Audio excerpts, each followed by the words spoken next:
से ज्यादा की बढ़ोतरी होगी। बीते 8 वर्षों में भारत ने अपना जो फॉरेस्ट कवर 20,000 स्क्वायर किलोमीटर से ज्यादा बढ़ाया है, उसमें ये और मदद करेगा। साथियों, भारत आज बायोडायवर्सिटी और वाइल्ड लाइफ से जुड़ी जिन नीतियों पर चल रहा है, उसने वन्य जीवों की संख्या में भी रिकॉर्ड वृद्धि की है। आज चाहे टाइगर हो, लायन हो, लेपर्ड हो या फिर एलिफेंट रहा है, उसने वन्य जीवों की संख्या में भी रिकॉर्ड वृद्धि की है। आज चाहे टाइगर हो, लायन हो, लेपर्ड हो या फिर एलिफेंट, सभी की संख्या देश में बढ़ रही है।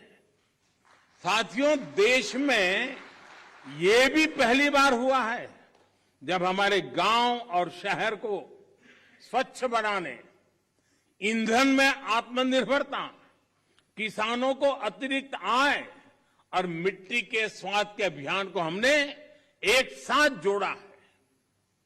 गोवर्धन योजना ऐसा ही एक प्रयास है। और जब मैं गोवर्धन योजना बोलता हूं तो कुछ सेक्युलर लोगों को सवाल उठेगा कि ये कौन सा गोवर्धन ले आया है। वो परेशान हो जाएंगे।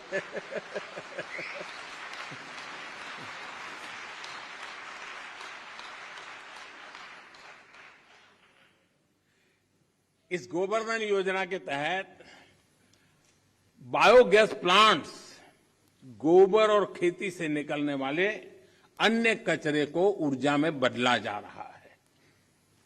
कभी आपको काशी विश्वनाथ के दर्शन के लिए जाएं तो वहां एक गोवर्धन का भी प्लांट कुछ किलोमीटर दूरी पर लगा है, जरूर देख के आइए। इससे जो जैविक खाद बनती है वो खेतों में काम आ रही है।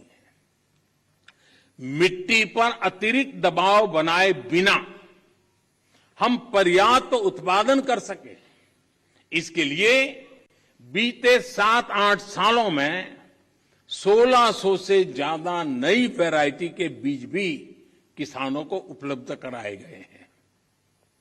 साथियों, नेचुरल फार्मिंग में भी हमारी आज की चुनौतियों के लिए एक बहुत बड़ा समाधान है। इस साल के बजट में हमने तय किया है कि गंगा के किनारे बसे गांवों में नेचुरल फार्मिंग को प्रोत्साहित करेंगे। नेचुरल फार्मिंग का एक विशाल कॉरिडोर बनाएंगे।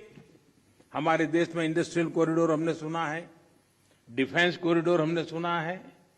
हमने एक नया प्रारंभ किया है गंगा के तट पर एग्रीकल्चर कॉरिडोर का, नेचुरल फार्मिंग का।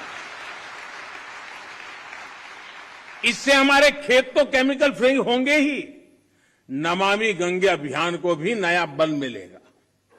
भारत वर्ष 2030 तक 26 मिलियन हेक्टेयर बंजर जमीन को रिस्टोर करने के लक्ष्य पर भी काम कर रहा है। साथियों, पर्यावरण की रक्षा के लिए आज भारत नए इनोवेशंस, प्रो एनवायरमेंट टेक्नोलॉजी पर लगातार जोर दे रहा है।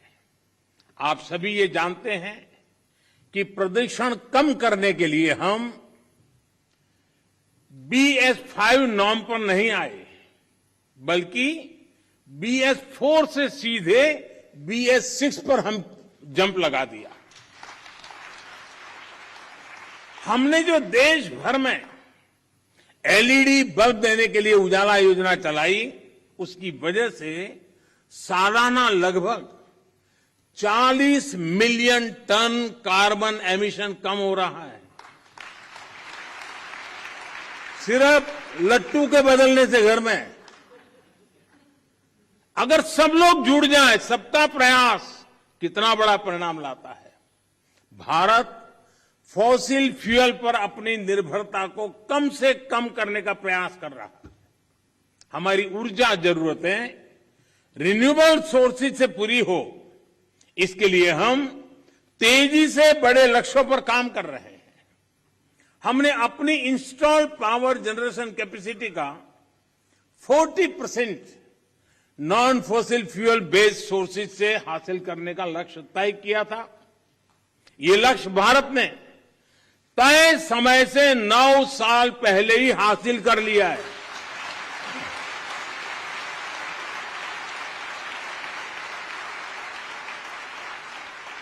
आज हमारी सोलर एनर्जी कैपेसिटी करीब 18 गुना बढ़ चुकी है।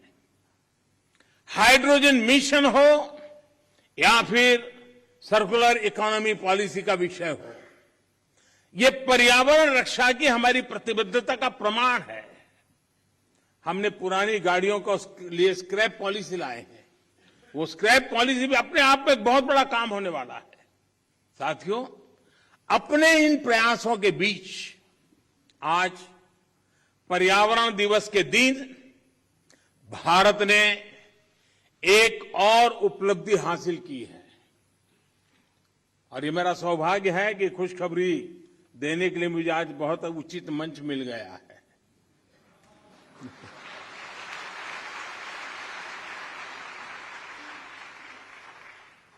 भारत की परंपरा रही है कि जो यात्रा करके आता है उसको छूते हैं तो आधा पुण्य आपको मिल जाता है।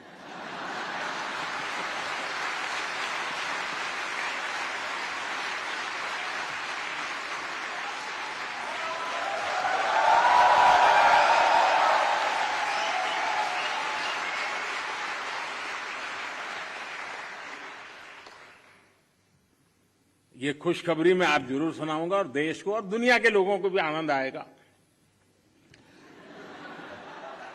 हाँ, कुछ लोग आनंद ही ले सकते हैं।